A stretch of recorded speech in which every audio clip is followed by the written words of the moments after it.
First important question है, किसकी कमी से घेंघा रोग होता है? सही उत्तर है ऑप्शन ए आयोडीन। आयोडीन की कमी से घेंघा रोग होता है। घेंघा रोग को ग्वाइटर भी कहा जाता है। तो आयोडीन की कमी से घेंघा या ग्वाइटर नामक रोग होता है। नेक्स्ट इंपॉर्टेंट क्वेश्चन है, H1N1 वायरस से फैलने वाला रोग है? सही उत्तर है option B swine flu. H1N1 virus से स्वाइन फ्लू नामक रोग होता है। यह अक्सर मुर्गियों द्वारा फैलता है।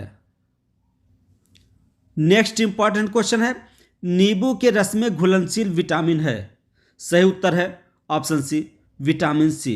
विटामिन सी जल में घुलनशील भी होता है और नींबू का रस भी जल में घुलनशील होता है, आपस में घुलनशील होते हैं, इसलिए विटामिन सी नींबू में भी घुलनशील होगा। तो यहाँ आपका उत्तर हो जाएगा option C vitamin C. Next important question है, HIV अर्थात ह्यूमन इम्यूनोडिफिशियंसी वायरस से संबंध है? सही उत्तर है ऑप्शन ए एड्स से। HIV का संबंध एड्स नामक बीमारी से है।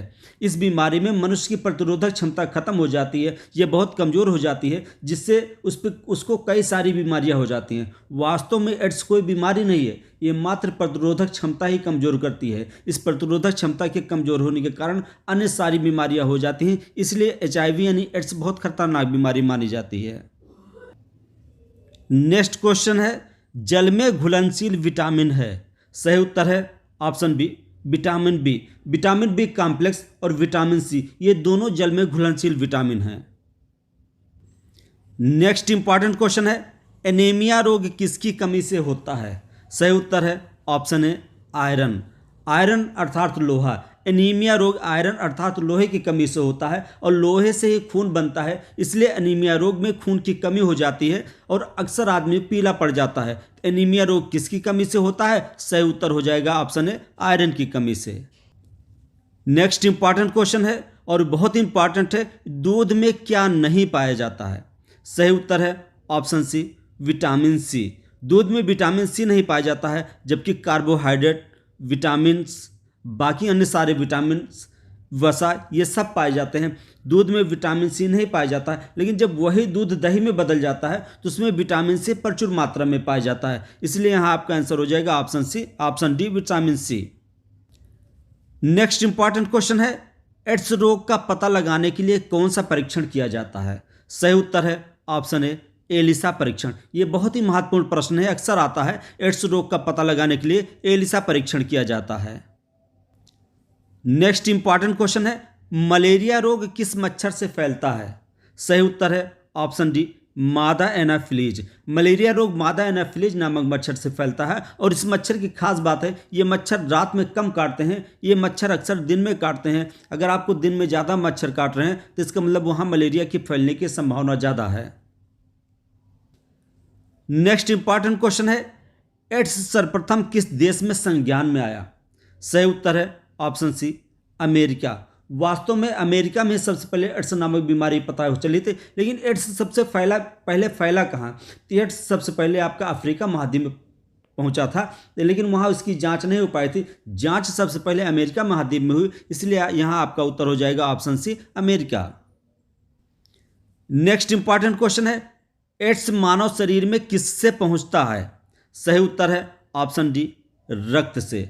एड्स मानव शरीर में ना तो भोजन से पहुंचता है, ना ही चुंबन से, ना ही जूठे पानी पीने से। एड्स मनुष्य के शरीर में रक्त से पहुंचता है, या कोई ऐसी सिरिंज जो आपके रक्त में डुबोकर दूसरे को लगा दी जाती है उससे एड्स पहुंचता है, या आप कोई सेक्स करते हैं उससे एड्स पहुंचता है। तो यहाँ आपका सही उत्तर हो जाएगा ऑप्शन डी विटामिन डी रक्त। नेक्स्ट इंपॉर्टेंट क्वेश्चन है, पीलिया रोग शरीर के किस भाग से संबंधित है? सही उत्तर है ऑप्शन डी लीवर या यकृत।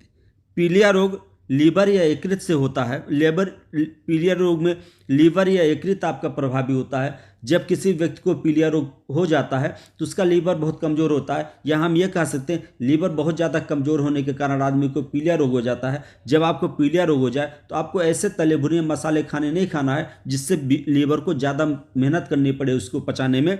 तो आप यहाँ आपका आंसर हो जाएगा ऑप्शन डी लीवर या यकृत। नेक्स्ट इंपॉर्टेंट क्वेश्चन है, हर्पीज रोग का संक्रमण किसके द्वारा होता है?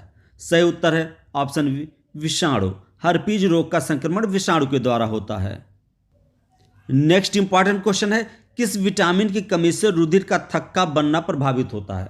सही उत्तर है ऑप्शन ए विटामिन के। अगर व्यक्ति के अंदर विटामिन के की कमी है तो जो उसका शरीर कहीं से कट जाए या रक्त बहता रहे तो रक्त का थक्का बनना प्रभावित हो जाता है, यानी उसके रक्त का थक्का जल्दी से नहीं बनता है। इसलिए अगर विटामिन सी की कमी होगी तो व्यक्ति का रक्त का थक्का जल्दी नहीं बन पाएगा और व्यक्ति का रक्त लगातार बहता रहेगा। उस रक्त को रोकने के लिए मनुष्य में विटामिन के की आवश्यकता होती है। तो किस विटामिन की कमी से रुधिर का थक्का बनना प्रभावित होता है? तो आपका आंसर हो जाएगा ऑप्शन ए विटामिन के। नेक्स्ट इंपॉर्टेंट क्वेश्चन है, क्वाशियोरकर रोग किसकी कमी से होता है?